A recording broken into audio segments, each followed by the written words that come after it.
Le débat politique du Grand Soir, c'est parti. Corinne Lepage, coprésidente du mouvement Cap Écologie, bonsoir. À vous. Corinne Lepage, elle aurait dû partir Déjà, l'autre, il n'aurait pas dû s'asseoir. Charles Michel, oui, bien sûr. Oui. Ça, c'était la première chose. Il aurait dû se lever, laisser sa place à Madame von der Leyen et lui aller se mettre sur le canapé. Oui. Là, je veux dire que la messe aurait été, si j'ose dire, la messe aurait été dite. Oui. Erdogan c'est un goujat. Il a cherché l'humiliation, effectivement, mais je dirais que l'attitude de Charles Michel me paraît éminemment contestable, elle aussi. Quant à partir, oui, peut-être, puisqu'elle était en face de deux attitudes qui étaient aussi déplorables, peut-être qu'elle aurait dû partir. Je ne comprends pas la réaction du porte-parole. Le fond, il est là, justement. L'attitude de Erdogan à l'égard de Madame von der Leyen, ça touche au fond. Ça touche aux principes fondamentaux de l'Europe, de l'égalité entre les hommes et les femmes. Donc on est bien au fond du problème et pas du tout dans la forme. Et par voie de conséquence, la première chose, c'était d'affirmer ce que sont les valeurs européennes. Si on accepte comme ça de se faire humilier, mais on continue. On se couche ?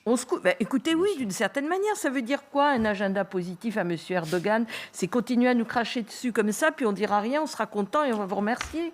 Un événement qui se produit alors que l'influence turque en Europe est pointée du doigt, souvent critiquée, notamment avec l'épisode de la mosquée à Strasbourg que souhaite imposer le mouvement Miligorus, qui est un mouvement traditionnaliste musulman proche de la Turquie et même souvent présenté comme étant inféodé à M. Erdogan. Il y a eu un sondage sur cette mosquée, surtout sur la subvention qu'elle doit recevoir de la mairie de Strasbourg, un peu plus de 2,5 millions d'euros. Le résultat est sans appel. Vous voyez ici que les 3/4 des Français sont opposés au principe du financement d'un lieu de culte par la mairie de Strasbourg. C'est le cas pour 61% des Alsaciens mosellans. Et alors, ce qui est intéressant, c'est que quand on regarde plus précisément sur les militants Europe Écologie Les Verts, parce que la maire de Strasbourg, elle est de EELV, eh bien, ils pensent à peu près, alors c'est pas du tout le chiffre qu'on voit là, mais les militants Europe Écologie Les Verts, ils sont également extrêmement opposés à près de 80%, je crois, de mémoire. Est-ce que c'est un résultat qui vous... 87 précisément. Est-ce que c'est un résultat qui vous surprend, Corinne Lepage ? Écoutez, sur votre plateau, il y a à peu près une semaine... J'avais dit tout le mal que je pensais de cette subvention. Je ne suis pas dupe des arrière-pensées politiques qui consistent à tirer un maire vert chaque week-end, mais il n'empêche que là, c'est inacceptable. On ne finance pas... c'est pas tant, on est dans le concordat, donc c'est pas la question de financer ou pas les cultes, puisque c'est permis en Alsace-Moselle. Donc là, il n'y a rien à dire. C'est la loi. C'est ce que fait la France Insoumise. Elle porte le débat sur cette question du concordat. Hein. Oui, non, mais attendez. Premièrement, quand la première pierre a été posée, il avait été très clairement dit par le maire précédent qu'il n'y aurait pas un centime pour cette mosquée. Premier point.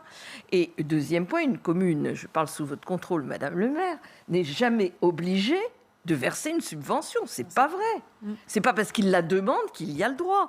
Donc non, on ne donne pas, il n'y a pas un centime d'argent public pour des gens qui refusent la laïcité, qui refusent les principes de la République et surtout dans la droite ligne de ce qu'on vient de voir avant. Je veux dire qu'il y a un continuum. Vous avez eu raison de lier les deux sujets parce qu'ils sont en réalité liés. Ce que nous défendons là, c'est le principe de l'égalité des hommes et des femmes dans ce pays et c'est le fait que personne n'est assigné à résidence. On n'est pas classé en fonction de sa couleur de peau, de sa religion ou d'autres choses. On est tous des citoyens français à égalité.